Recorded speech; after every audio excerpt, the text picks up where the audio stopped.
Hello, everyone. We're just getting started here. So as you join the room, you'll see some buttons at the bottom. There's a Q&A tool, and that's where we're going to ask you to put your questions. But if you're having any technical problems, don't hesitate to use that tool as well. So just look at the bottom of your screen and you'll see Q&A for question and answer.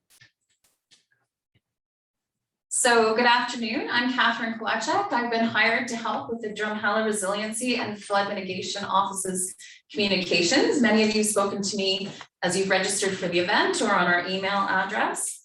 Robin, if you can place the slides on the screen.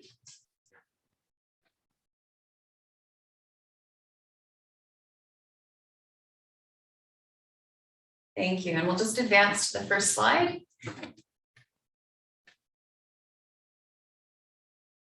So welcome again. We're happy to have you here today. We're going to go forward with a land acknowledgement first, so we'll advance that slide, Robin. So the town of Drumheller respectfully acknowledges that we are on Treaty 7 territory, the ancestral and traditional territory of the Blackfoot Confederacy, including the Kainai, the Piikani, and Siksika, as well as the Tsuut'ina Nation and the Stoney Nakoda First Nation. We recognize the land as an act of reconciliation and gratitude to those on whose territory we reside. Next slide, please. So we know you have lots of questions today, and we know that this is a really emotional topic. So as I mentioned before, there's a Q&A tool at the bottom of your screen. That's how we will be able to communicate with you today. So if you place that question in the question and answer box, my team will collect that and get it to our speakers, and then we'll be able to address them for you. If for some reason we run out of time today, we'll show you our email address, and I will take the time this afternoon to get back to you at some point by end of day today. As always, abuse is not going to be tolerated, but we do know that there's a lot of emotion here today. We'll advance the slide. So I'd like to introduce you to today's panelists. We have Daryl Drohomerski, the CAO of the town of Drumheller. We also have Colin Blair from the Alberta Disaster Recovery Program. We have Peter Onishko from the Alberta Environment and Parks. And we have Mark Brotherton from Parkland Geotechnical. We also have Mark Steffler, who is our interim project manager for today. And we'll move forward. So I'm going to introduce Daryl Drohomerski to speak first. Thanks very much, Catherine. Welcome everyone to today's session. I think first off, we'd like to just acknowledge that the town of Drumheller, through administration and council, has not communicated this project very effectively to the residents to date. So for today, tonight, and all future events, we hopefully will resolve this with the community and be able to move forward and have the community have a better understanding of what the project means to all of us. I'm going to go through a couple of little highlights of the project before we introduce the technical specialists. So this is a really complicated project. It's $55 million, multiple years to do it. This is far more complicated than just putting some dirt on next to the river and calling it a day. So we have a number of groups that are involved with this project. There's over 50 people that are involved, including people that are land acquisition, engineering firms that are doing geotechnical work, and we'll introduce Mark soon, as well as berm alignments and designs. We have communications, as Catherine introduced herself earlier. We have landscape architect firms, and we have many that support the whole project as an entirety. So next slide, please. So one of the questions that we keep hearing is, why haven't the berm designs been released yet? So I can tell you that there isn't a single berm design that's complete. Again, going back to the original piece of, we just started doing berm designs this year. So there is a lot of work to do with it. Our engineering teams are trying best to minimize the impact the berms will have to landowners as well as to the rivers. We do not want to build into the rivers with our berms. We know that they need to go up. We also want to minimize the amount of land that we may have to take from landowners in order to construct these berms. So we are moving along. We have submitted conceptual designs and are awaiting feedback from both provincial and federal departments that are in charge of the either rivers or fisheries and oceans. So And then lastly, before the public at large sees a design for their area, we want to make sure that any affected landowners see this design first. So the last thing you want to do is find out at an open house that we're needing to take a chunk of your backyard in order to build a berm behind it. So our plan this year is to be able to share with impacted communities the berm designs for downtown Newcastle and the Midland neighborhoods this fall, because those are expected to be constructed in 2022. And we will share in the year prior to construction as we move forward with the affected communities. Next slide, please. So one of the questions we keep getting is how many properties will be impacted by the berms? So overall, there's about 100 property negotiations required, ranging from full buyouts to slivers of land. But doing this will protect over 1,000 properties, with roughly 25% of the properties in the community, worth over $250 million if we directly protect them by the berms when constructed to the 1,850 cubic meter per second level. We have heard comments around why aren't we using the same compensation model for buyouts that was used in Grand Forks, BC. The conditions for buyouts are determined by the province. So Alberta has provided for the higher of assessed value from 2014, which was just after our last major event, or the current year. Drumheller successfully negotiated with the province to use the appraised value instead. So generally the appraised value is anywhere from 10 to 20% higher than assessed values are. In British Columbia, they have a different funding model, and that was unique to Grand Forks. What they did in Grand Forks was actually give you the value on your properties that were destroyed by the flood. So it was a post-flood value as opposed to a pre-flood value. So in many cases, it was comparing apples to oranges. Next slide, please. So one of the things that we need to understand is flooding in Drumheller. For those who have lived in Drumheller or lived in other communities that have experienced flooding, like most of us have, we know that science is telling us very clearly that we will be subjected to more frequent increases in temperature, higher amounts of precipitation, and increase of extreme weather as a result of warmer temperatures. For anyone watching the news, you can see this in China happening right now.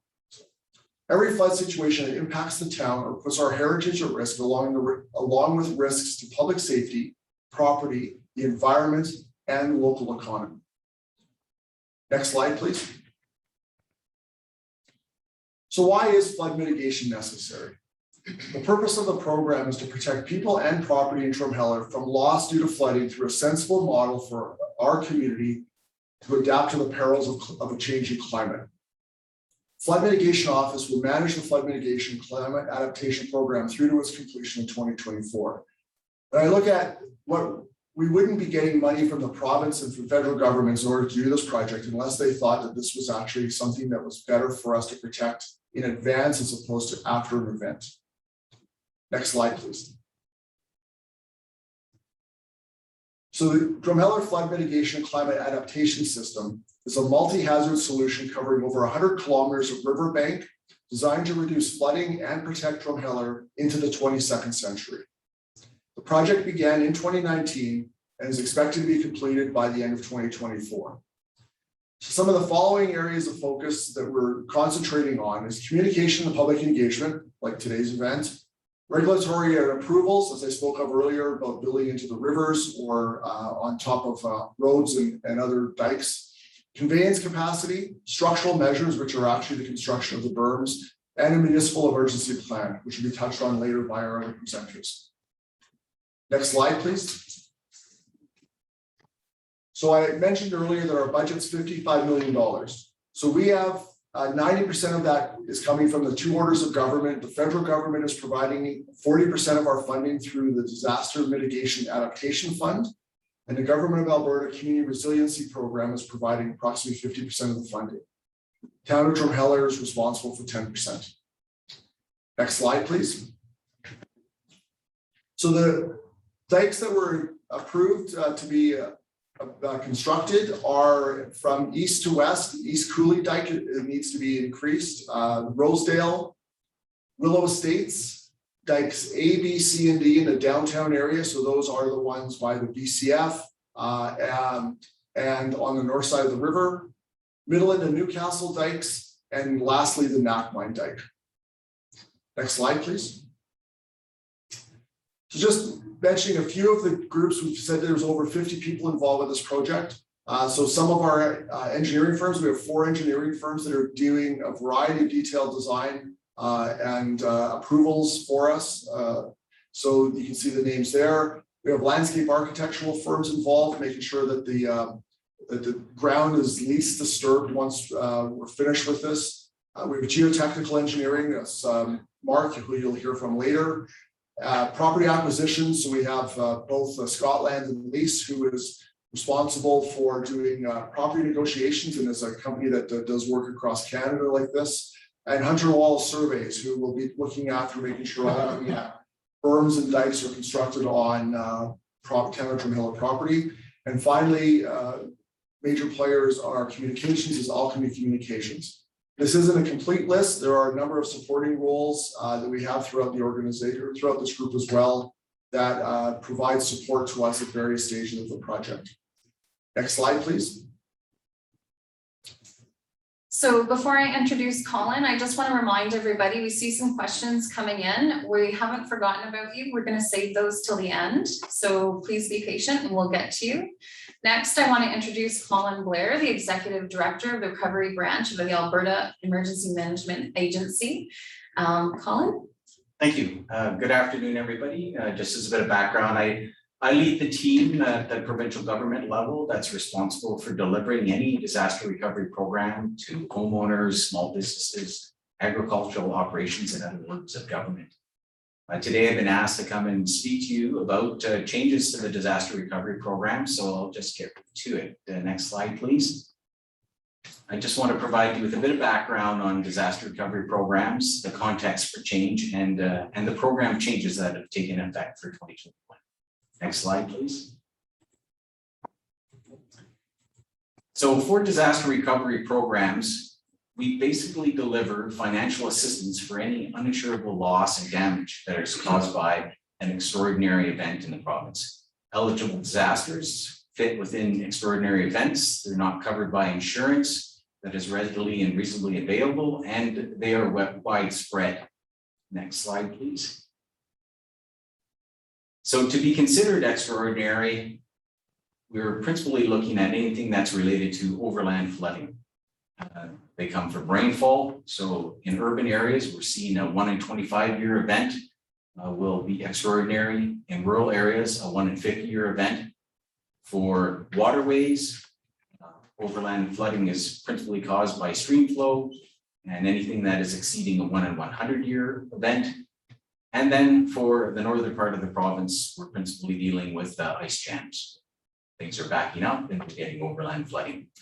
Next slide, please. Just as a bit of a comparison between disaster insurance and disaster recovery programs, we are going to be fitting in that area where readily and reasonably available insurance is not in place already to cover the various types of hazards, as you can see in the list here. So as it stands for the province of Alberta, at this point in time, readily and reasonably available is not available for overland flooding. However, it is becoming increasingly available. Next slide, please. So when we do have an eligible and approved program, the program is there to reinstate the basic essentials of life to a pre-disaster functional condition or capability. So we look at restoring damaged homes, small businesses and agricultural operations, and public works and essential community services. Of course, that can include municipal, provincial, and federal works and services. Just so you're aware, these are conditional grant programs and they do not provide full replacement value. So with the disaster financial assistance arrangement that we have with the federal government, we basically go to that pre-disaster functional condition capability. Next slide, please. To give you some context for the changes that we are putting in place now, we have seen that in the past in Alberta, disasters have been increasing in frequency and cost, and I'll get into some details on the next slide. With our arrangements with the federal government, they have increased the liability on Alberta for the financial arrangements. And we see continued development decisions in flood-prone areas that have become and will become a financial liability if not properly mitigated. Next slide, please. So just backcasting and looking at some of the disaster frequency and costs, both from a disaster recovery program and a disaster insurance perspective, the province has seen at least one disaster recovery program delivered every consecutive year since 1999. Since 2010, we've had an annual DRP cost of $240 million, with, of course, the 2013 Southern Alberta flood coming in at just under $1.5 billion. And our forecast for 2021 is $200 million. From an insurance perspective, Alberta has had 6 of the top 10 most costly disasters in Canadian history, $7.5 billion in insurance payouts in the last 5 years, with $3.6 billion going to Fort McMurray for the wildfire in 2016, and $1.2 billion for the Calgary hailstorm. And I should indicate that that's $1.2 billion in insurance. There's also an additional piece of that for disaster recovery for some overland flooding as a result of a precipitation event. Next slide, please. So the province has made changes to the program that is taking effect this year, 2021 and onward. All of these changes that I'll walk through are not retroactive. They won't be applied to any of the programs that have occurred in the past. So these are as it go forward. Next slide, please. The first change is in relationship to municipalities and private sector applicants. This is going to be a 90-10 cost sharing arrangement for all eligible costs for disaster recovery programs between the government of Alberta and the applicant. As a bit of information, as a cross-jurisdictional review on this, Alberta still has the best position cost sharing arrangement in Canada. Manitoba, Quebec, and British Columbia are anywhere from 80-20 to the potential of municipality and private sector applicants paying up to 100% depending on the situation. Next slide, please. For homeowners, we have a one-time limited property funding cap of $500,000. And I think I've heard it affectionately referred to as the one and done. So these limits do not follow a homeowner if they sell the property. It applies directly to the property address. So the limit is $500,000, and this is not cumulative. So if there is a disaster recovery program and there is an application, then the cap is $500,000. If only $100,000 is used, it's the program is done. Effective this year as well, we'll also be posting all addresses that receive assistance online so that folks can be informed of what we've done from a program perspective. Next slide, please.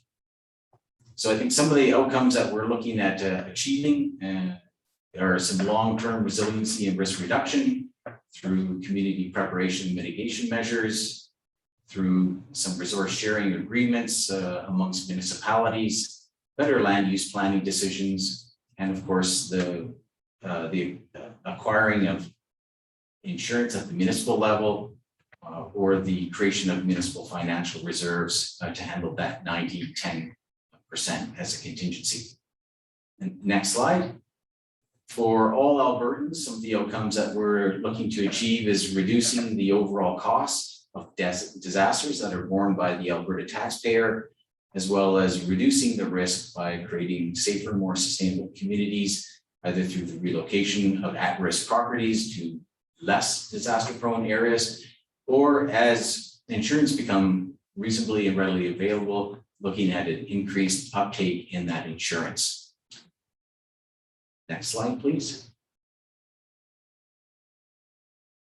So we'll advance to the next slide and our next presenter. So next we have Peter Anishko here from the Alberta Environment and Parks Department.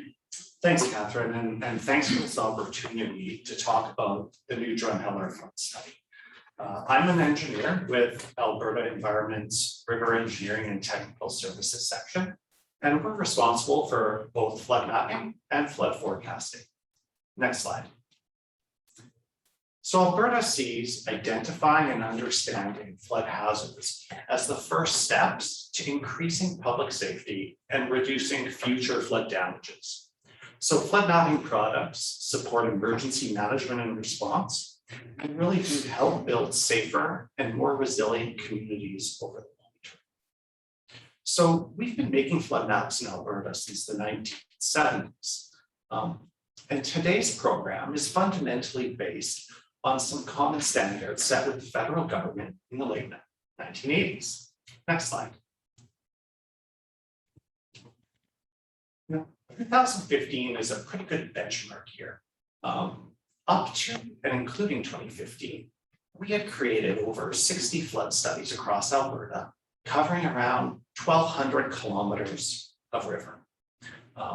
In 2013, and all of the catastrophic floods that occurred in central and southern Alberta, we really heard from residents, Albertans, and administrations that we wanted new and updated flood mapping.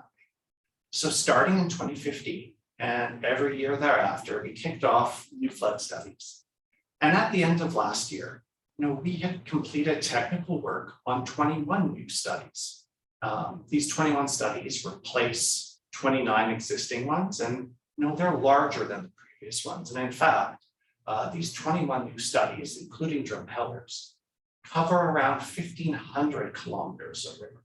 So that includes 600 kilometers of updated mapping, as well as 900 kilometers of mapping in areas that we've never been able to map before. Next slide. So the new Drumheller flood study is one of those 21 new studies, and it covers around 56 kilometers of the Red Deer. It also includes 8 kilometers of Lee Hills Creek, 5 kilometers of Mochichi Creek, 11 kilometers of the Rosebud River, and 3 kilometers of Whittle Creek. And compared to Drumheller's previous flood study from 2007, that included around 40 kilometers of the Red Deer River. So this new study is larger and more comprehensive. And like all of our studies, it includes some foundational elements like survey and base data collection, hydrology assessment, hydraulic river modeling, and different kinds of flood mapping, like flood inundation maps and flood hazard maps.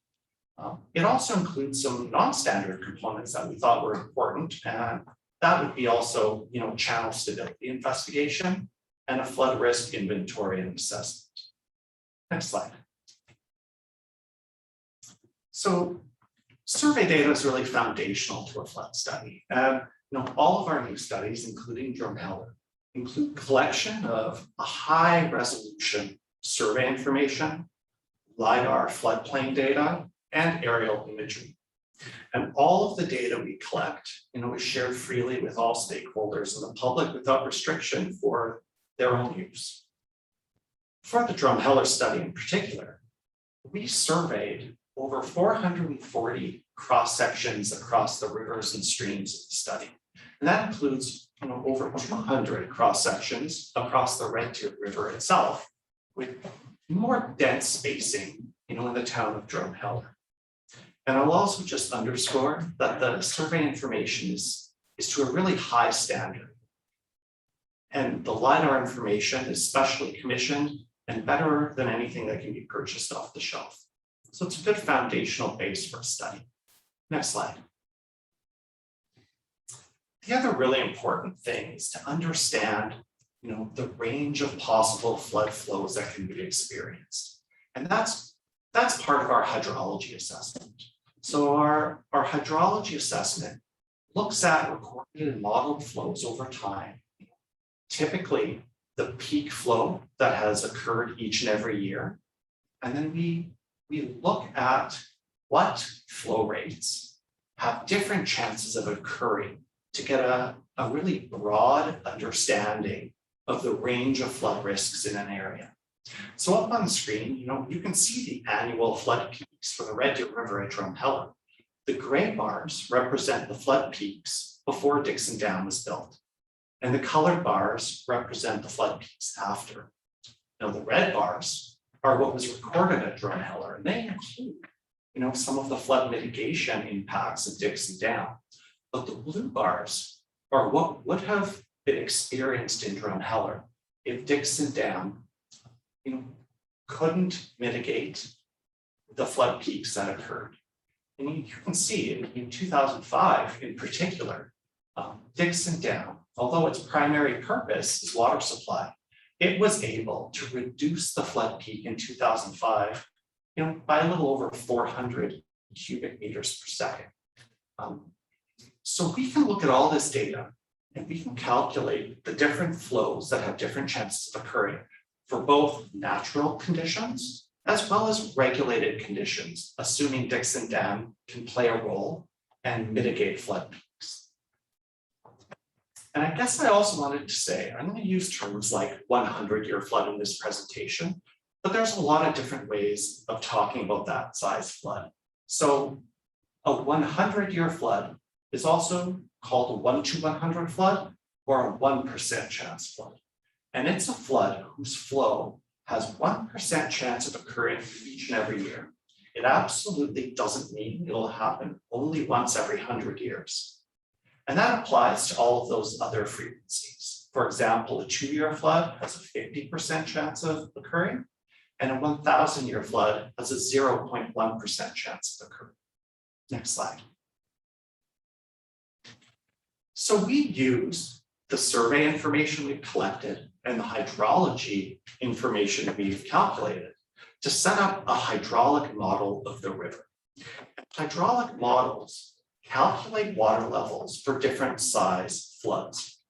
And in Drumheller and for the Drumheller flood study, we calibrate the model and set it up using high water marks and flood information from past floods. Floods like the flood of 2005 or 2013, or more recently in 2018.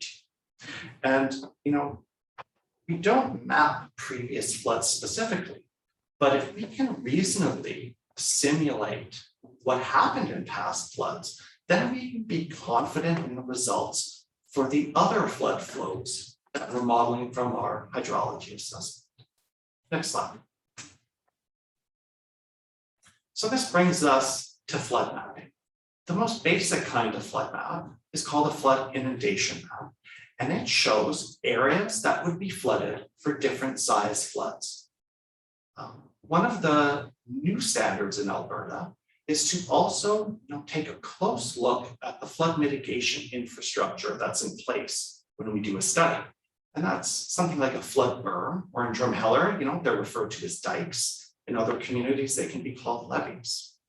But when we map a certain size flood, if the water is lower than a community flood berm or dike, the area behind it has some residual risk. So we map that out and we call it a protected flood area. We want to be upfront that there's still some risk, but we don't think it will get wet, and we don't assume the berm or flood dike will fail. And I'd also like to say, some of you may be familiar with our flood inundation maps from our public engagement earlier in the year, or our online flood map viewer. And the flood maps that we have put out to date, the draft flood maps, are based on natural flood conditions that don't include the potential mitigation of flood peaks by Dixon Dam. And that's a standard across Alberta. Next slide. I mentioned the public engagement earlier this year, and I guess I just want to underscore local authority review, public engagement are important and even critical parts of our flood study process. So typically we share our draft information with municipalities and First Nations, as they become available through our flood study process, and we really listen to their feedback and try to address concerns. Then we go to public engagement, and for Drumheller's flood study, feedback from the public was received between November 30th of last year and January 15th. of 2021. And I just wanted to say thank you to everyone who gave us feedback and comments. It's very important. And I'd like to also say that the feedback we heard both from the town and from residents has resulted in us planning for some changes and revisions to the draft flood study. Next slide. I think one of the biggest and most significant changes is that we will be remapping all of our flood scenarios based on regulated flood flows instead of natural flood flows. We heard not only from the town, who's a great advocate for us using lower regulated flows, but we heard from residents as well that it would be important to reflect the potential mitigation of Dixon Dam. Even if flood control isn't its primary purpose, it has been able to reduce flood peaks in the past. And so just as an example, work is underway right now on this. But the naturalized 100-year flood flow for Drumheller on the Red Deer River is 2,260 cubic meters per second. The regulated 100-year flood flow is 1,850 cubic meters per second. Now in plan view, like you might see, bird's eye view on the screen, it might not look very different, but on the ground, the change is significant.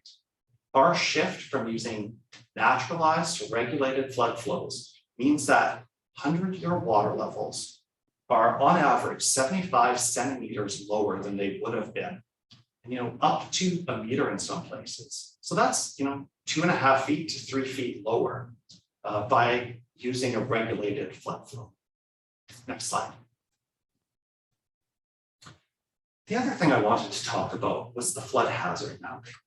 Just like regulation and some of the other components of the study, we heard and have been hearing some concerns about our approach to mapping floodways and creating flood hazard maps.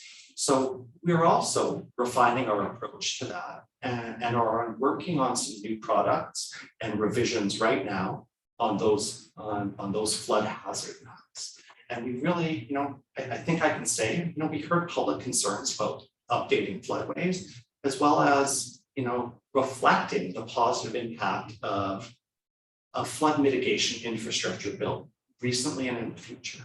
So next slide. And I guess just as a bit of a background, what is a flood hazard map? Well, it's the 100-year flood area divided into zones based on what we think is hazardous. So typically, the floodway is the part of the 100-year flood area that has deep, fast, and destructive flows. The flood fringe is the part of the flood area that has shallower flows, but it's absolutely still flooded. One of the refinements we're looking at making is being able to identify pockets of maybe hazardous flow within the flood fringe and calling that a high hazard flood fringe. It's all still part of the fringe and not part of the floodway, but we really want to convey the real true risks that our modeling and mapping suggests. Next slide. Another change is that existing floodways that communities have been using over time will typically not get larger when our flood maps are updated. Now, this doesn't impact Drumheller as much as you may think, because the current floodway and flood study for Drumheller from 2007 is based on a naturalized flood flow of 2,290 cubic meters per second. And as I said, we are going to be revising the flood hazard map based on a lower regulated flood flow. But in other communities where the flow might be higher and someone might expect the floodway to get bigger, it won't. And in fact, we'll be calling those deeper and faster areas outside of existing floodways as higher hazard flood fringes. And again, those areas aren't part of the floodway and they're there to provide local regulatory flexibility. Next slide. And I guess the last refinement we're making to our flood hazard mapping is reflecting flood protection. new flood maps, including Drumhellers, will absolutely reflect the protection provided by dedicated flood mitigation infrastructure like flood berms and dikes. So on top of using a regulated 1 to 100 flood flow, we are going to be showing areas that are protected by flood dikes, where the 100-year flood level is lower than the dike. Those will not be part of a floodway. Even if they are today part of a floodway, if they're protected by new infrastructure, they will be shown as protected flood fringe areas. And again, we will show some residual risk, but those areas will not be a floodway, and they will be a protected flood fringe. And I'm happy to say, we have been working with the town and learning more about the berm and dike plans, and we are already working on revisions to make sure that we reflect the dikes that are being planned now and in the future. Next slide. So again, thank you. Check out our website, check out our online flood mapper, and I look forward to being able to answer as many questions as I can. Thanks, Peter. Our next speaker is Mark Brotherton. He is our geotechnical engineer for the project from Parkland Geotechnical. Thank you, Catherine. So I've been hired as an advisor for the flood office, engineering advisor for the flood office. My background professionally, I'm an engineer, been a professional engineer for almost 40 years. In 2000, I started my own geotechnical company that does construction, geotechnical, and environmental work. And I've actually worked in Central Alberta for over 30 years now, and the Drumheller project that we're working on is actually my 4th major project doing flood mitigation work on the Red Deer River. I've also been hired by insurance companies and by the city of Red Deer to look at the damage done after the 2005 and 2013 floods in the Sundre and Red Deer areas. So I just want to step back a little bit. Right now, we're looking at a flood program, and the focus tends to be on the river. And the fact is that if we step back, we see that the river is actually part of a bigger system. And if you look at it, any water from rainfall or snowmelt that is basically falling onto the ground is either going to seep into the ground or run off. And water that infiltrates into the ground moves down to the groundwater table. And this has been an ongoing process that's been going on since before the last ice age. The groundwater table in most of Red Deer is continuously connected from the mountains to the prairies in the east. And it flows in an eastward direction towards Hudson's Bay. So what we know with groundwater movement is that the recharge of the groundwater through infiltration and the movement of groundwater in the groundwater table is very slow. So we have a very consistent groundwater table in the Drumheller area that has basically some minor variations due to seasonal conditions and geographic conditions. One of those geographic conditions is the Drumheller Valley, because it's deep enough to intercept the top of the groundwater table. And during the initial formation of the river valley, the river itself deposited thick beds of gravel across the entire base of the valley floor. These gravel beds were then covered with layers of finer sediment as the flows of the river subsided. So what we have now is the current Red Deer River, which meanders through these granular beds. And we have these beds on the side, which are floodplains where communities like Knapmine and Newcastle and East Cooley are all built on. During normal flows, what we find in the river is that the groundwater table across the entire valley from one side to the other through the gravels into the channel is relatively consistent. And if we have spring rains or snow melt, we might find a small variation in that water table in the gravels and in the river until basically the valley drains.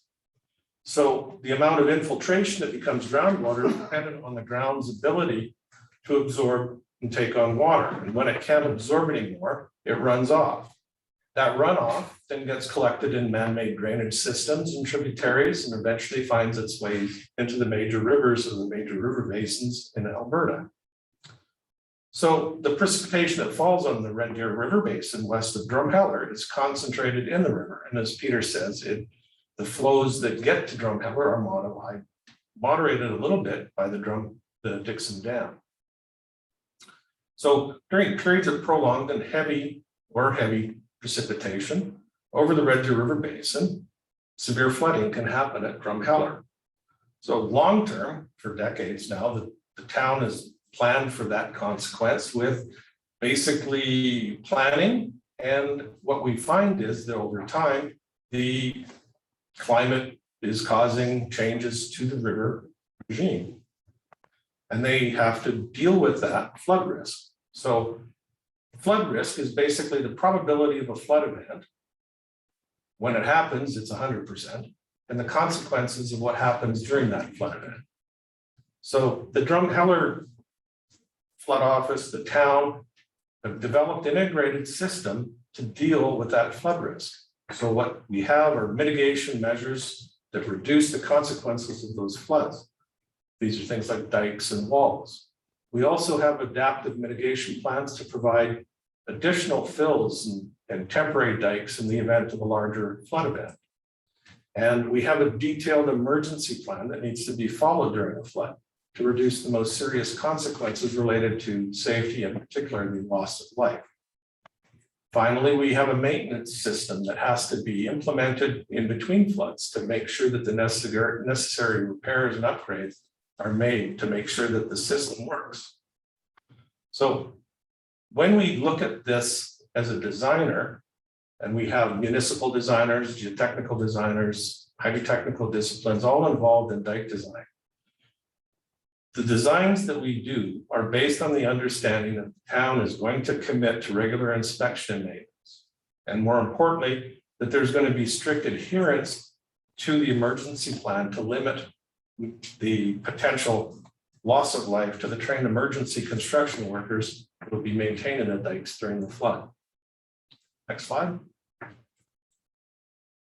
So over the years, the town of Drumheller has built a number of dikes.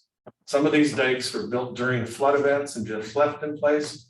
Other dikes have been purpose-built in between floods. And over the past 20 years, some of these dikes have actually been upgraded. Typical dike location, what I've drawn here shows an area that would be similar to Nackmine or East Cooley or Newcastle. And you find that you typically have a riverbank. There's usually a small terrace of land between the riverbank and what I would call the second bank. And that's often where you'll find the riparian area, and you'll see vegetation in there, low brush, trees. Some of your larger parks are on these wider terraces. And we typically find that the dike is placed on that second terrace. I've got some typical dimensions up there. You usually find the dikes have been built 3 to 4 meters wide and have side slopes on either side that are somewhere in the range of 2 to 2.5 horizontal to 1 vertical. And because in some cases what they do is they drape the riverside face of the dike down over the bank, you might have areas where the riverside slopes are up to 10 meters high, or 8 to 10 meters high. And what we do know is that from the river studies, most of the existing dikes in Drumheller protect for flows in the range of 1650 CMS. And the values that we had for those dikes were basically designed based on the governing river studies at the time. So as these change, we need to change with them. I've also drawn a groundwater table in there just to show what would typically happen. You'd have a slight grade of water that moves itself into the river during a low flood period. So what happens during a flood? Next slide. So what we do with our dikes is that we find that you're dealing with the overland flow. Overland flows from a flood carry destructive debris. They can carry ice. They can carry sediment. They also, because of the hydrostatic pressures as the water levels go up, can cause seepage to go back in underneath the dike. And depending on the kinds of soil that we have, you might find that there's very little protection against seepage. But if you have favorable conditions, what you'll find is that the seepage will go in and then go out in the short period that a flood happens, and it won't have much impact on the groundwater table. But there are definitely areas in the town where the groundwater conditions under the dikes are not favorable, and you will get potential for seepage inside the dike and even groundwater coming up out of the surface, causing damage, flooded basements, inundated roads and things of that nature. Next slide. So the first thing that we need to do with dikes is that they need to be designed so that they don't get overtopped. The recommended design flow for Drumheller is 1850 CMS. As Peter has said, that's a regulated flow. That's the number that the flood office is designing their dikes to. And what you will find is that the 1850 CMS flow will overtop almost all of the dikes in Drumheller. The only exception would be the hospital dike, and it's built up to 2100 CMS, but unfortunately it's not tied into high ground on either end, so the water won't go over, it'll just go around. The 1850 CMS flows will also impact neighborhoods which were previously assessed as not requiring dikes decades ago. These would be areas like Nackmine and East Rosedale. And if you look at it in the context of the most recent floods, the number for the 2005 flood for the flow was 1480 CMS. That's the flow that basically hit the town of Drumheller. The 2013 flood was not quite as high. So next slides. So here are some pictures of the 2005 flood. I find the one for the Gordon Taylor Bridge highly instructive because I'm not sure if you can see it or not, but somebody's put in the elevations on the pier underneath the bridge. And this is the picture for the bridge. It's taken roughly just before the river peaked. And the elevation at that point was 683 meters elevation. So if we look at what would happen under the 1850 flow at the Gordon Taylor Bridge, you would add about 750 millimeters or 2.5 feet to that water level. And that's the level that we would be protecting to with 1850. You can also see at the CN or the CNR bridge at Midland that the water was actually over the bridge deck. And you know, you guys have probably all seen pictures of the flood. And this is just a bit of a reminder of what you had to deal with in 2005. Next slide. So to meet the flood requirements for the 1850, most of the dikes need to be raised over 1 meter. Several previously unprotected areas like Nackmine and East Cooley at the east end of East Cooley actually need new dikes because the 1850 flow would go over the banks of those communities. What we've done for our dike design is that we have a typical dike side slope of 2.5 to 1, and we have a 6 meter top width. Now, I hear about the 6 meter top width a lot, and I want to make sure that this is perfectly clear that the primary reason for this is safety. Okay, imagine an emergency worker driving a town truck along the top of that 3 to 4 meter wide dike on a rainy night when raging floodwaters are lapping up on the berm underneath it. That's just not something that is acceptable. What I've done also with this slide is I've shown a point A, and that I'm going to leave that X on all of the slides from here on in, just as a reference point to show for the dike that we've got, this typical design, that would be the extent of the impact into the adjacent property on the land side of the dike. Next slide. Okay. When we're designing dikes, the standard practice is to provide an additional height or freeboard between the design water level and the top of the dike. If you can understand, when we're doing our designs, engineers like straight lines, so we're assuming that the river is going to be a flat, nice, gentle surface across, but in actual fact, that water surface is going to be pretty wavy in some cases. It's also going to be carrying debris, it could be causing ice, it could be carrying a lot of things. So we build in that extra freeboard to take it to protect our dikes against that kind of the damage that would occur from that kind of river flow. The industry accepted freeboard ranges from 0.5 meter to 1 meter. And that's dependent on the risk or the sensitivity of the protected development in behind the dike. And for the town of Drumheller, we decided that we would use 0.75, which is comfortably in the middle of those.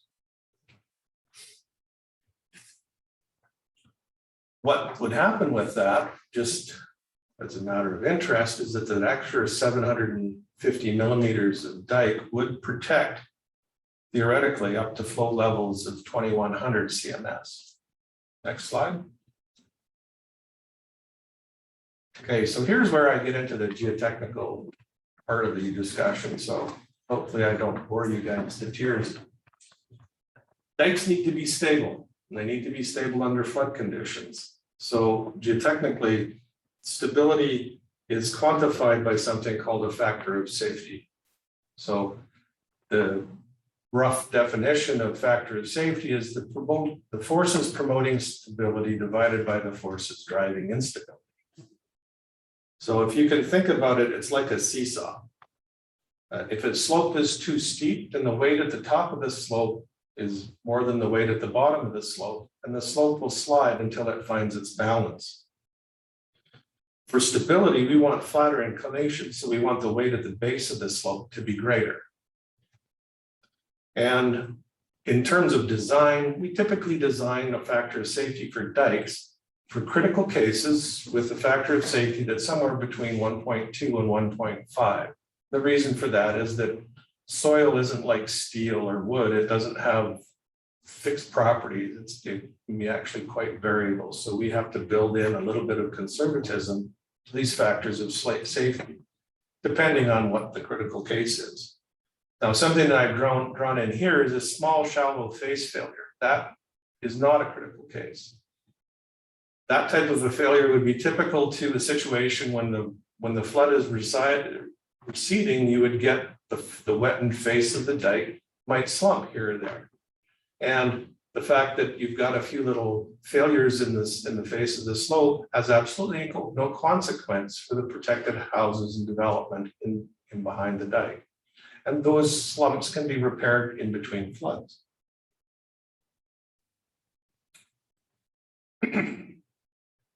So the main design criteria is to provide slopes that are stable enough that we don't result in a failure causing a breach, where the flood would then come in and wash in behind the dike. And what you'll find in dike design is that all of the other types of failures that can happen will have different consequences. So next slide. So this figure shows a larger face failure, and that could be something that goes through the face of the dike. It could actually be something that goes deeper and has a failure through the foundation soils or through the riverbank, areas where there isn't much land between the toe of the dike and the riverbank. So what would typically happen for this type of a slide is you'd have a bowl-sized slide, probably on a dike that's maybe an 8-foot high face. It might be 20 or 30 meters wide. It might propagate a little bit down But the whole dike isn't going to fail this way. It's going to fail here and it's going to fail there.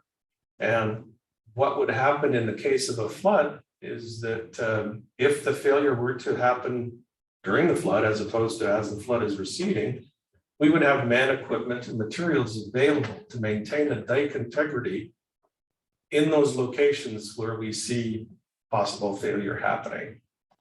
Now, the interesting part of the 6 meter width is that the 6 meter width allows us to reduce the consequences of this kind of a failure. You can see in that example here that if we have a large face failure and maybe even a regression or two into the top of the dike, we're still left with 3 to 5 meters of dike width at the top, which is consistent with the existing dikes in town.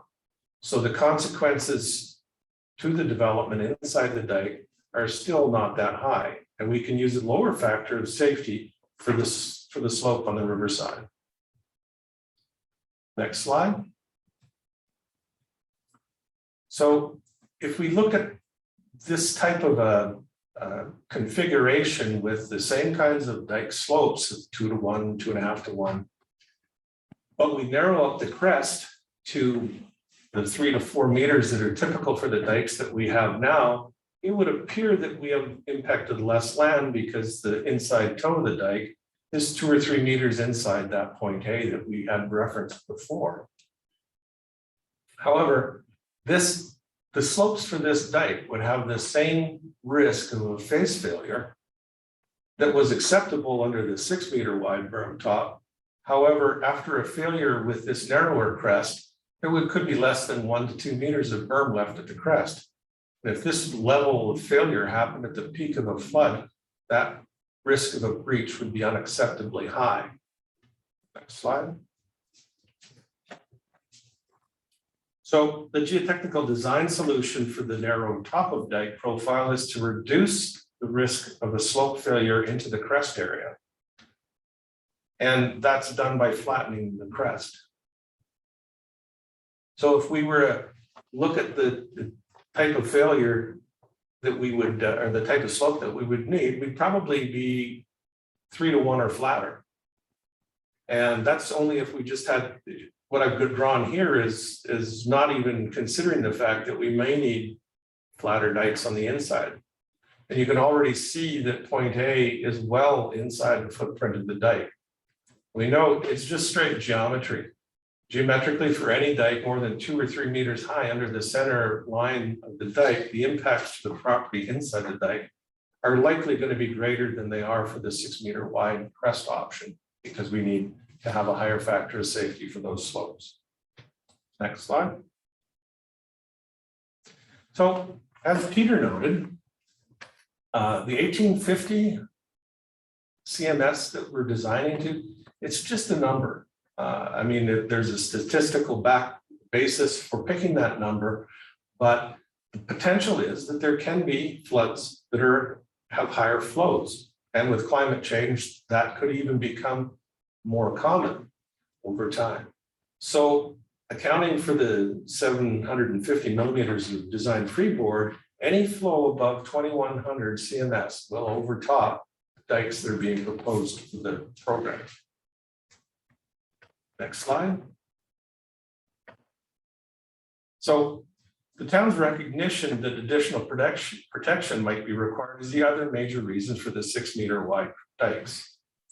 If you go back to 2005, they did a review and found out that for all of the adaptive fills that were placed in the town during that flood, the typical dike, temporary dike footprint was 6 meters wide. So we know that we can put material in a 6 meter wide footprint and raise the dike. So by raising the dike 1.2 to 1.5 meters higher, we can provide adaptive protection for an event up to 3000 CMS. Now, this would provide a 3 meter wide traveling surface in the center of the dike. The extra width that we would have there would also allow us, if through climate change it became necessary just to permanently raise the dikes, we could do that. We could add a 0.5 meter to 1 meter to these dikes without having to widen the footprint. which means that we wouldn't have to go back to the residents and ask for more land to widen these dikes. Next. So these are some pictures again from 2005, and you can see a large dump truck there, and that truck would basically carry about 16 cubic meters of material. Then you can see a couple other smaller trucks. They would typically carry about 8 cubic meters of material. You can see how these dikes are designed, how they're built. Basically, you're either picking it up from the side with a backhoe, or you're trying to dump it down the dike itself, which is the picture that shows in behind Willow Estates. It's very interesting. You see the width of the dike for that Willow Estates fill, and there's not a heck of a lot of play on either side of the tire tracks there. Next slide. So the typical trucks used to place temporary fills have a wheelbase of 2.8 meters. So that means that even at 3 meters wide, you don't have a lot of play. Like I said, if you're looking at this in terms of the safety of the emergency workers and volunteers that are placing these fills during a flood event, it's very important that we have enough room for them to work safely. So what we know is that we can build an effective adaptive barrier on top of the dikes without impacting adjacent properties. Next slide. So if we look at the other situation of going to a narrower dike, we can't build on top of the dike, so we have to build on top of the dry side of the dike during a flood event. And that means that the amount of fill that has to go in there is going to be greater. It also means that if we look at the narrow dike scenario, which we already had to have a wider footprint on, we are now going into somebody's backyard and placing new fills under an emergency situation. So that means that if you've got sheds or trampolines or whatever in the backyard, there isn't going to be enough time to carefully move this stuff aside. It's going to be all hands on deck. And basically under that emergency situation, the impacts to the people that inside these dikes is going to be much greater than what we proposed. Next slide. Okay, finally, I want to talk about the logistics of placing the adaptive fills, because they need to be considered. In 2005, the town personnel and volunteers worked around the clock. They placed 86,000 cubic meters of fill in 3 days. As I said, the typical belly dump truck can carry about 16 cubic meters, and a conventional dump truck carries about 8. So for every half meter of dike, the 2005 volume works out to be just over 10 belly dump truckloads or 20 conventional truckloads placing material per hour.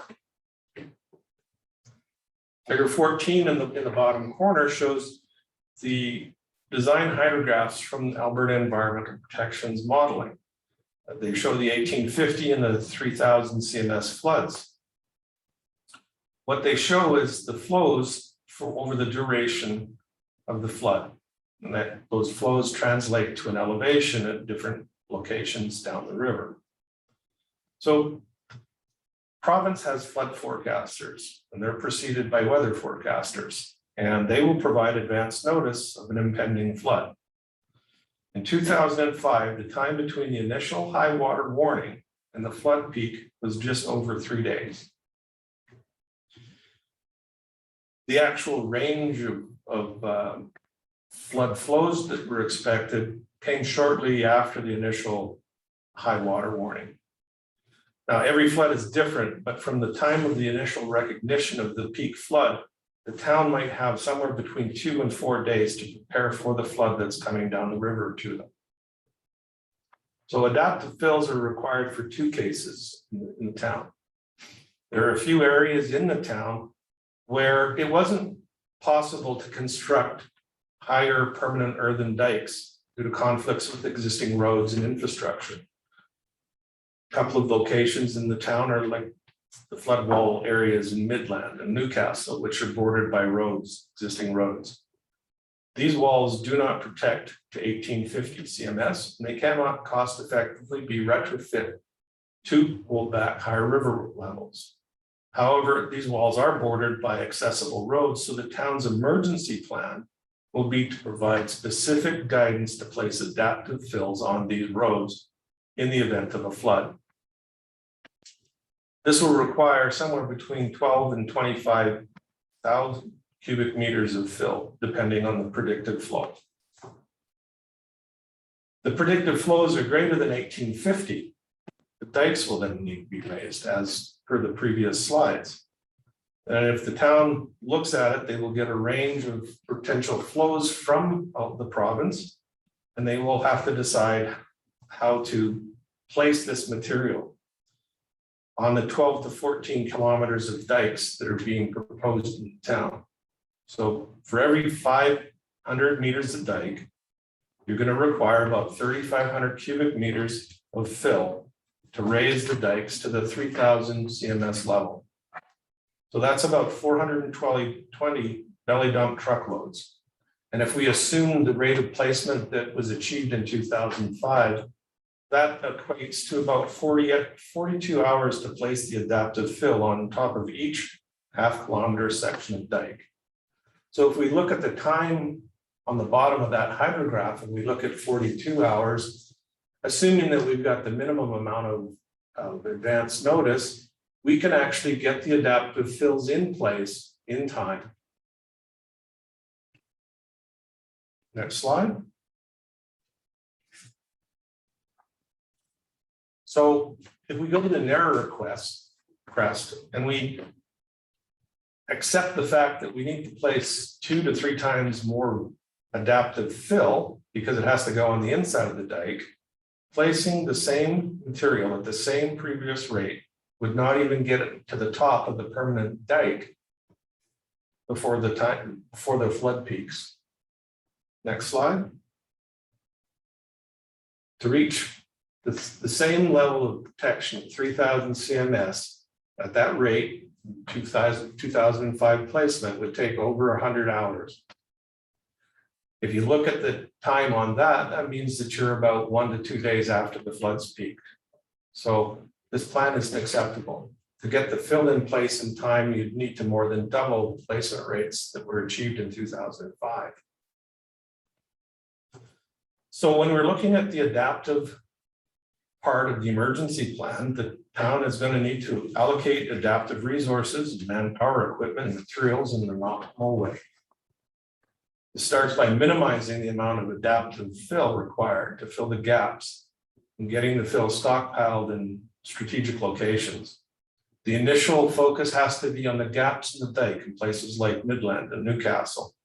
And then the focus can shift to placing the adaptive fill material placed in the dikes as required based on the flood information provided by the province.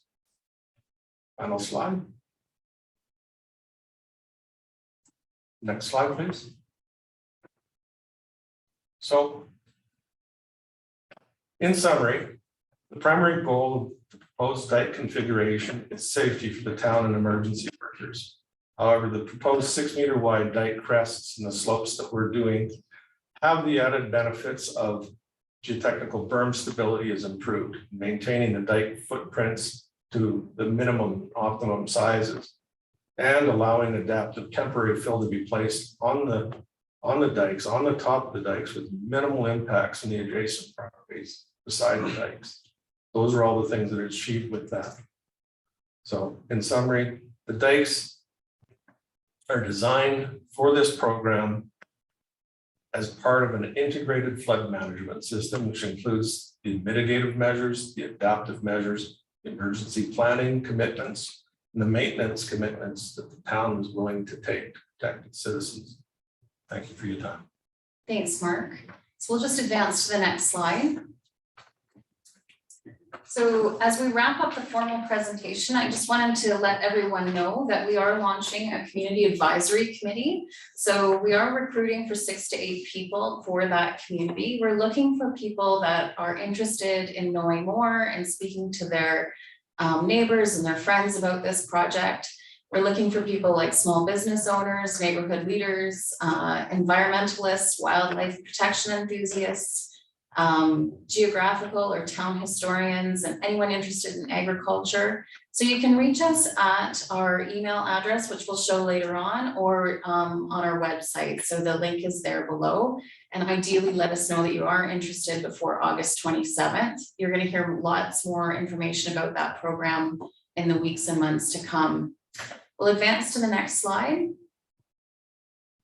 Again, we're going to be having many more of these events. Our next event is going to be August 18th for the Riverview Terrace and Centennial Park community. So we've reached out to those people by direct mail and through other marketing methods, but anyone is available. If you're interested in coming, it's open to the public. So if you're available, we'd love to see you there, and you register the same way you did here. And again, if you have any trouble with that, please reach out to us on our email address, and we'll show that before the end of the presentation. We are 1 hour and 10 minutes in, so we understand if anybody needs to leave before the Q&A portion. I just want to remind you, our email address is drmfloodinfo@drmprogram.com. So we'll advance to the next slide. Many of you were really helpful in sending your questions in advance. These were some of the questions that we did receive from the community online prior to today's engagement session. So our first question is, did the town request that a regulated flow of 1850 cubic meters per second be used for flood mapping? And Peter, I think that's going to go to you. Sure, so I can say that the town didn't specifically request a specific flow. When presented with the draft flood maps that used naturalized flood flows as the default, the town absolutely advocated for using a lower regulated flood flow that reflects the potential mitigation that Dixon Dam can provide. And that regulated 100-year flow is 1850. Thank you. Next question, next slide. Who determined that a flow of 1850 cubic meters per second was an appropriate regulated flood flow? Peter? Yeah, so I covered it a little bit, but hydrology assessment is the science that determines the flow rates for different size floods. And, the hydrologists, the river engineers, they independently analyze real flood flow data over the last 100 years. They work with dam operators to understand, on a typical year, what storage might be available and what operating procedures are. And all of that science goes into determining what amount of reduction from the natural peak to the regulated peak could be achieved. So I can say the experts working on the flood study determined that 1850 cubic meters per second is a reasonable, regulated 100-year flood flow at Drumheller. Thank you. Next slide. So why is regulated flow of 1850 cubic meters per second more appropriate for design than other flows? Peter? Right, so, in Alberta, the standard is typically to use naturalized flood flows. We worked really hard with the town and the dam operators and our experts to determine a corresponding appropriate regulated flood flow based on all the information we have today. So we're aware that, over time, as more and more information is available, our understanding of flood risks change. And in the past, there may have been other numbers that have been used by the town or the department for design. In particular, the department did publish in 1996 an estimate of a regulated 100-year flood flow of around 1650 cubic meters per second. I will say that assessment was done in 1996, barely 10 years after Dixon Dam had been completed. And absolutely before Dixon Dam and its operators had experienced really major floods. From 1996 to now, that's over 25 years of more flow information, our experience with operating Dixon Dam, and our understanding of how much Dixon can do is different and better today than it was. So based on all of today's information and up-to-date science, 1850 cubic meters per second is what we think is a realistic and achievable regulated 100-year flood flow for Drumheller. Thank you. Next slide. How does this work affect property values? Will homeowners be able to sell their properties within this area? Daryl, do you want to answer that? Sure, Catherine. So I think there's two separate really good questions. So absolutely homeowners will be able to sell their properties within the area. What we expect is that once protected, values will be maintained or increased because there will be the ability to actually have future value of the property compared to if it was damaged by flood. I think as I alluded to earlier with Grand Forks, BC, basically their properties dropped dramatically in value after their unprotected areas were flooded a couple of years ago. So we think that this is a way to actually preserve the value of the properties in the community of Drumheller. Thank you. Next slide. Should the flood mitigation project run out of dollars and not be able to move forward, will there be provincial assistance for future flooding? Darren? Well, I think that's a great question for Colin, actually. Thanks. So, I think there's a couple of components to this. The first one is that as a result of past events, we definitely put a lot of pressure on both the federal and our own government to create the mitigation funding that's been made available for this particular project. So, the hope is that we should be able to achieve an acceptable level of mitigation for future events. The piece that I presented on is really that part of the one and done. And what we're hoping is that somewhere in here, there will be a good dovetail with readily and reasonable available insurance. So in achieving the level of mitigation that the town is focused on, I think we should be in a fairly good position to actually mitigate that risk of future events for the town. I think if I could add to Colin's comment too, one of the changes that Colin had noted was that new disaster recovery program funding is a 90-10 split between the province and the municipality. So that is something new that if there were events in the future that the town would be required to come up with its 10% contribution for any of the damage of municipal infrastructure. So we did have damage in 05, in 13 and 18. And so now that would be a cost that we have not calculated or built into our budget estimates for going forward. So Thank you.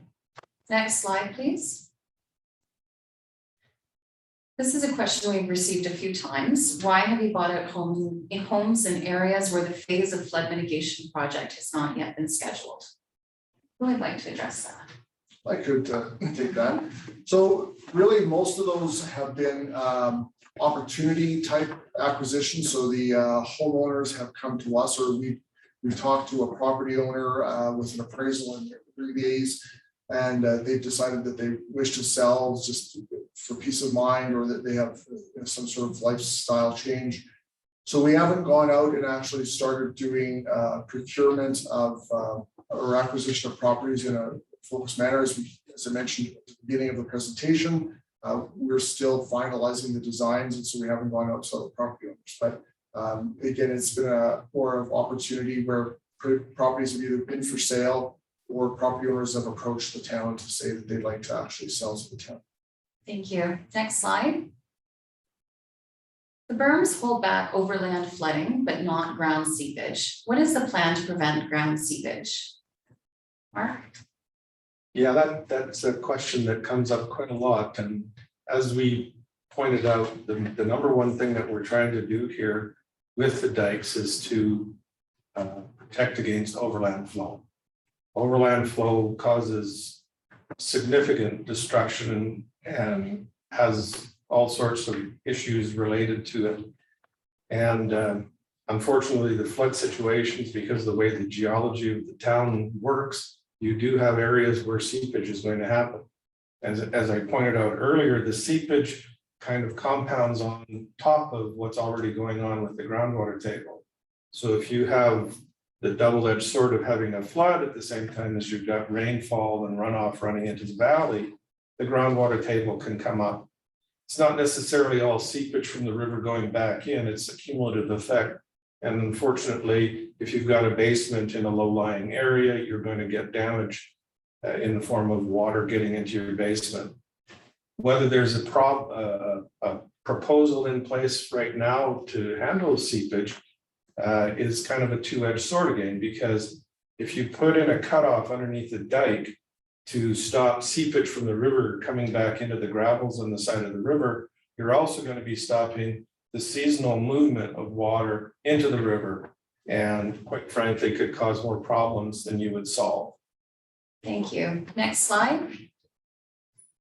How is there money to create new paths and trails with this new berm system? Is it your intent that the residents subsidize the parks and trail system for the benefits of tourists? I'll take that question.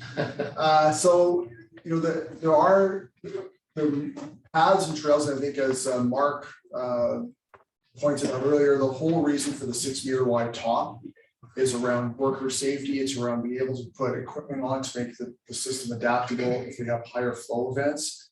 I think that's very clear. I think that there are a number of berms in our community already that have dikes on them, the dikes through the behind the BCF, that have trails on them. Behind the BCF is a good example of that. We're not looking to create a trail system throughout the valley on top of the berms. But we are looking to be able to create an adaptable system where we could put equipment and people on top in the events of a significant flood event. And really that's it. It's not, there are no designs to put trails throughout the valley for tourists or locals or anyone, other than we do see that the places in the downtown area and the existing places where we have trails, we will probably replace those. Thank you. Next slide. Does the town intend to direct tourist traffic into the conveyance zone where a significant portion of the residents live? Daryl? No. Thank you. Next slide. When will berm designs be shared with the public? So again, we, as we mentioned earlier, we aren't going to do that until we've had conceptual designs vetted through the provincial and federal departments for approvals. And then we will be sharing them with affected landowners next. And then finally, we'll be releasing them to the public. I want to point out that it's a multi-year project. So we do have 3 areas that we're going to be doing next year. And so we will have those berm designs released this fall, which is again, the downtown dikes, Newcastle and Midland.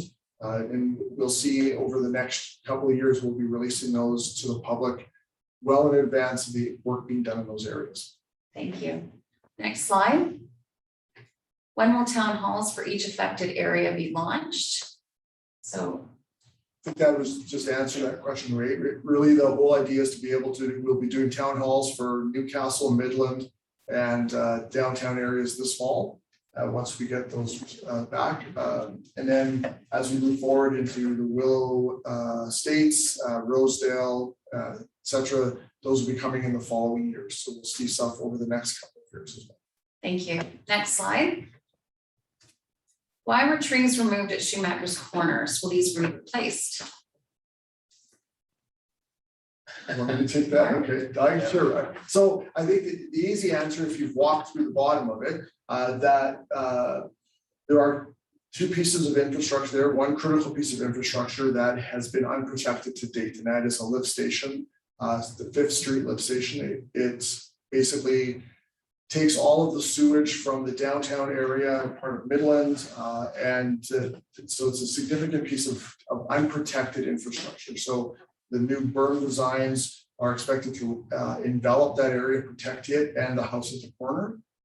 So if you've been in that area, you can see that you were approximately 6 meters below the road at that level, and we have to build above the road. So we removed the trees. Again, in a perfect world, we would have done this after plans were released. We removed the trees in advance to do some testing down in there because of the amount of fill required in that area. We will be replacing trees. The federal government, we've agreed to a 5-to-1 replacement schedule for trees. So they may not be going in the exact same places they were before.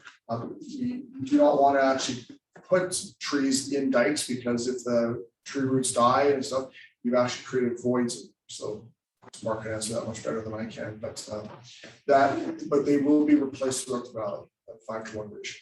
Thank you. Do you have anything to add? The only thing that I would add to it is that when you're removing trees, you have to work around Migratory Bird Act, and you have certain windows where you can't do things. And to allow some flexibility for work to be done this year, the trees had to come down before the third window was open. And that's kind of why it happened when it happened. Okay, thank you. Next slide. Is dredging the river an option? Why hasn't this been considered instead of building berms? Mark, do you want to address that? Sure. We've looked at a number of different options. Dredging the river is certainly something that's come up since early days in the project. So we have considered it, and we've actually gotten the province's hydrotechnical engineers to model what would happen. And you would, if you conceptualize the height of a 3 or 4 meter high berm on either side of the bank, and said that we're going to try and take that capacity and we're going to dig a hole in the riverbank or in the riverbed, it would have to be 3 or 4 or 5 meters deep for the entire length of the town. So if you're trying to do that, the amount of cost that it would take would be horrendous. And then when we did the river studies, because you're fixed with a river, the flow of a river is anchored by what's happening before and what's happening after, and essentially it's a straight line from one side to the other. So the amount of impact that you have on the actual river level was less than 300 millimeters to try and do a dredge. And we just looked at that for a small section of river. The last thing that happens is that when you dredge a river like that, every year the sediment's going to flow back in, and you're going to be getting yourself into a continual cycle of having to dredge and redredge and redredge. So it's really not very effective. Thank you. Next slide. Is upstream storage an option to consider? Well, I'll take that one. So we had to look at that. In order to get the volume to reduce the flows, you needed an area twice the size of the Springbank Reservoir. Springbank, you needed roughly, Springbank Reservoir, dry reservoir, 70,000 dams, so 70 million cubic meters of storage. We needed over 150,000 million cubic meters of storage for the same thing. And to get that volume in the river valley would have meant having to go flood a whole section of the valley in order to do that. And it's just not feasible from an environmental and from a cost point of view. So. Thank you. Next slide. How is the process for the property acquisition defined? Daryl? So we are looking at, again, the berm designs. So that's our first step. We're trying to, again, minimize the amount of land that we're needing for the berms. The berms, Scotland has been given the ability to go and negotiate on appraised value. So we go in and talk to the property owner, present an appraisal to them. If the appraiser, if the property owner does not like the appraisal, they're welcome to get their own. There's a process involved for this to agree on a price. However, if there is no agreement in it, the last step, which we do not, I don't think either party wants to take, would be expropriation. So, and that there is a defined process that's on the Drumheller flood website on property acquisition. So, and again, Scotland is the party that's looking after it. So they're the ones dealing with whether it's a full buyout or just a sliver of land. Thank you. Next slide, please. Have concrete walls been considered as an option to berms or dikes? I'll take that one. I can do that one. Yes, and they are an option, but there's two issues with it. One is going back to the adaptive situation, adaptive form of them. You just can't add on top of a concrete berm. You just can't do that. The other one is cost. The concrete berm is about 4 to 5, so concrete walls about 4 to 5 times the cost of a berm. So what that means is effectively for every meter of wall you're putting in, you're giving up the 4 to 5 meters of berm that you can build. So, but it is feasible in areas where we've got restricted access or limitations to what we can put the berm. So it is an option. Thank you. Next slide, please. So this is our email address. If you have to leave today at this point, feel free to email me directly at this email account, and myself and my team will get back to you. Now I'm going to go to the Q&A that we have collected during the presentation. So our first question, I just want to remind everybody, if they want to submit a question anonymously, that's an option as well. Our first question is from Liz. Your website says there's an estimated 40 homeowners who will be affected by this project. Have these people been notified? How and when were they notified? So as I said earlier on, we have not identified or not contacted the majority of them yet because berm designs aren't complete. So as we get approvals from the provincial and federal governments for our locations of them, then Scotland will be going out and starting to talk to some of these properties in a more earnest fashion. Thank you. Josh has a question here. Daryl stated that none of the berm designs are complete. However, the public information has stated repeatedly approved berm designs. So what has been approved if they aren't even designed yet? Who has approved unfinished designs? And why would these finalized approved berm designs be held in secret until after an election? He's concerned about transparency and whether this is about keeping secrets from the residents. So it's absolutely not about keeping secrets. Again, the thought process behind the berm design, as pointed out in one of the early slides, there's a lot of people involved with this project. There's a lot of people. So it's not simply drawing a line on a page and calling it a design, right? These teams have been working since early this winter on designs, going back, trying to tweak it. We're now in the process where we're calling them conceptual designs. So that's an engineering term that says that they're at a stage where we can go out for approvals on them. So they are being sent to the province and to the federal government for their review. Again, as I pointed out or mentioned earlier, we don't want to build in the river. Building in the river significantly increases cost, significantly increases the time for approvals. So we're trying, as well as trying to minimize the amount that we're going on to private property, as Mark had shown through his slide deck.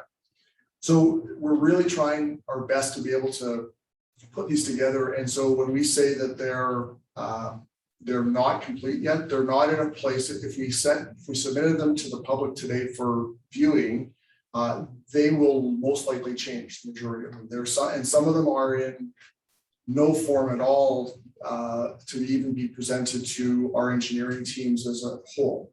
So they're in various stages. Again, there are, I think there's 11 or 12 different berm designs out there, or berms that are being constructed. So there's a variety of them. So variety of stages. So it isn't about trying to hold them back. It's about trying to make sure that the province and Fed sees them, and then any affected landowners will see them secondly, and then the public will see them.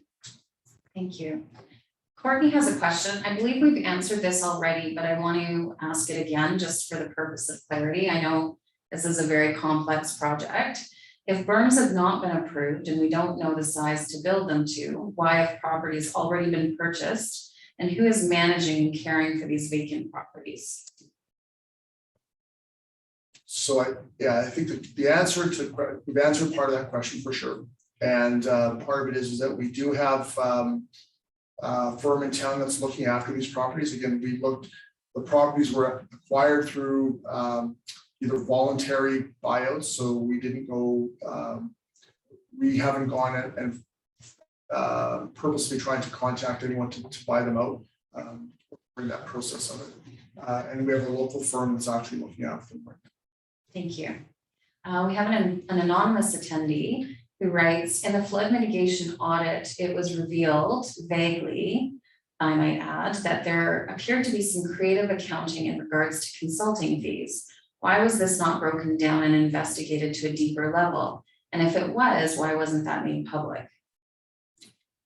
So audits are by their nature, whether it was the flood audit or the town of Drumheller's audit, which was presented to the City Manager Council, they are generally higher level overviews. If there are any concerns, then the auditor notes those concerns and will indicate them. So I think we all heard from both the town of Drumheller's as well as the flood mitigation that they had very little concerns. There were a couple of opportunities to improve, I believe, the tendering process.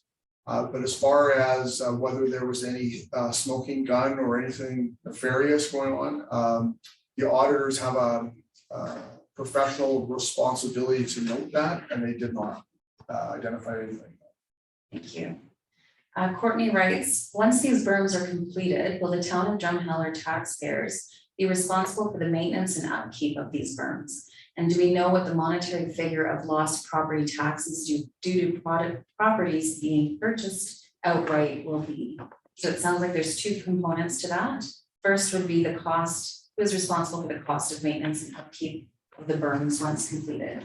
So the town of Drumheller, through the berms that exist today, so if I talk Midland, Newcastle, downtown, and East Cooley, already maintains the berms.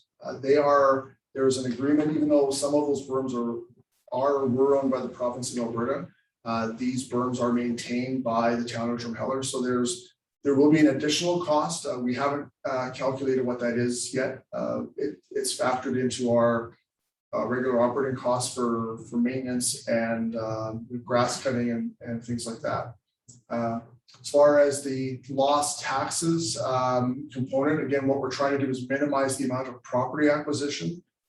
The majority of properties in the valley, we will only require small slivers of their parcels. So we don't have a value yet until all of the designs are complete. However, we certainly will see a reduction in some of the taxation overall. Yes. Thank you. An anonymous attendee writes, are there any updates on the timelines on information being available for Cambria or other regions that were not outlined in the beginning of the presentation on the 9 areas with dikes? Take that. Yeah, there's no plans right now for Cambria and all that, is to deal with the ones that were identified, because those are the ones that have been covered under the grant funding. So there's no plans right now. Thank you. An anonymous attendee writes, what does the future of the train bridge look like? Does the flood mitigation plan include this somehow? Or are we going to keep parking a train on it when it gets scary sometimes? When times get scary? So you couldn't park a train on it now because all of the rail line has been removed. Okay. Since probably sometime around 2010 or so. There are concrete blocks that are on there. So CN owns the bridge. CN maintains the bridge. So there are no plans for us to incorporate that into a flood mitigation project at all. So. Thank you. Alan writes, so is this saying that the current dikes along the 10th Street West, Newcastle Rec Center area will not be used or built up higher, and that the new dikes will be a lot closer to the river's edge in that specific area? through Newcastle Beach. Newcastle rec area, Yes. They're gonna be realigned. okay, One of the things that you get with the current dikes in that park is that you see a lot of right angles. So if we're trying to run a truck down the top of a dike and we have to take a right angle, we can't do it. So the plan for the rec area is to realign and sort of smooth out the berms through that area. thank you. Alan also writes, you have mentioned the flow of water and waves, which has taken into account the berm height. But as you mentioned, there will be tons of debris coming through along with the flood water. Does this height take into account the debris that may get piled up and possibly pushed over the brim? Yeah, that would be part of the reason for the freeboard. Alan writes again, this is all very unpredictable and weather patterns are continuously changing. Along with past berm designs and heights, you pointed out that they had failed or weren't enough. Wouldn't it be better to exceed expectations by a higher amount? I mean, you could build them higher, but then you're gonna impact even more land. So the ability to go from 1850 or 2100 at the top of the dike and raise it up to 3000 takes into account the potential for climatic change over the next little while, so that you don't have to actually buy larger pieces of ground for wider dikes and higher dikes. So I think the adaptive approach is kind of like the balance between total protection and let's be reasonable. Bob writes, what will be the cost to maintain the dike system and the impact on property taxes?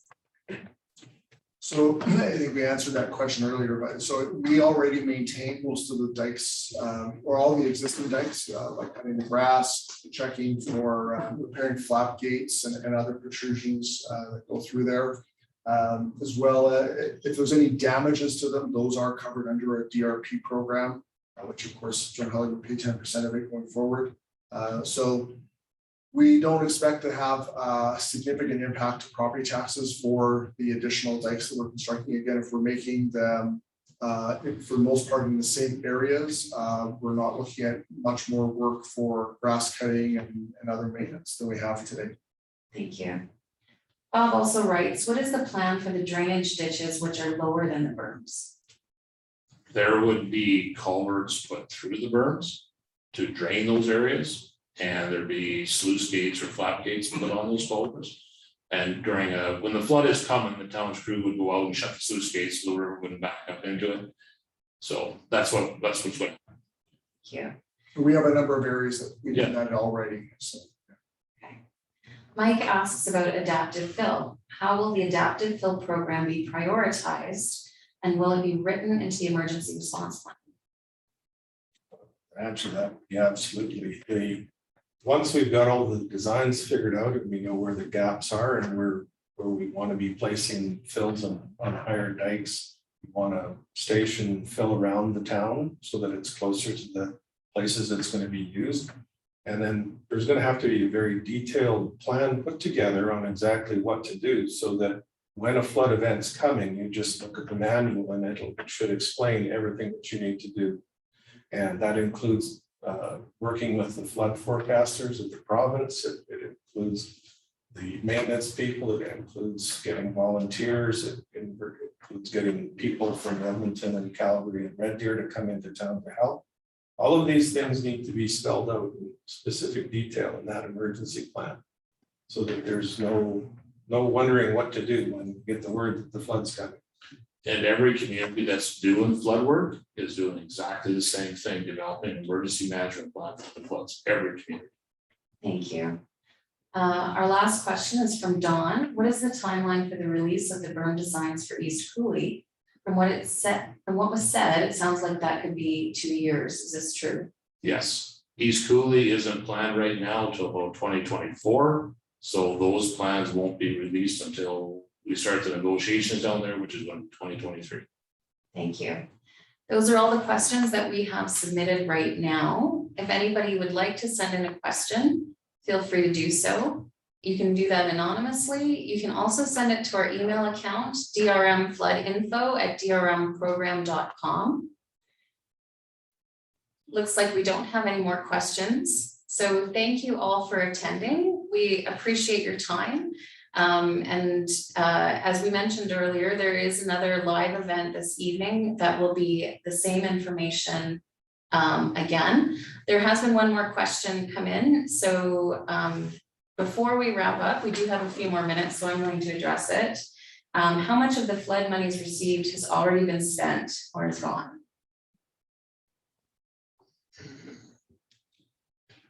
We're probably in around 7 million has been spent. I think it's plus or minus 7 million. Okay, thank you. So again, DRM flood info at drmprogram.com and our website flood readiness at floodreadiness.drumheller.ca is where you can go for our next community engagement sessions and for any updates on this program. Thank you for attending and we'll see you soon.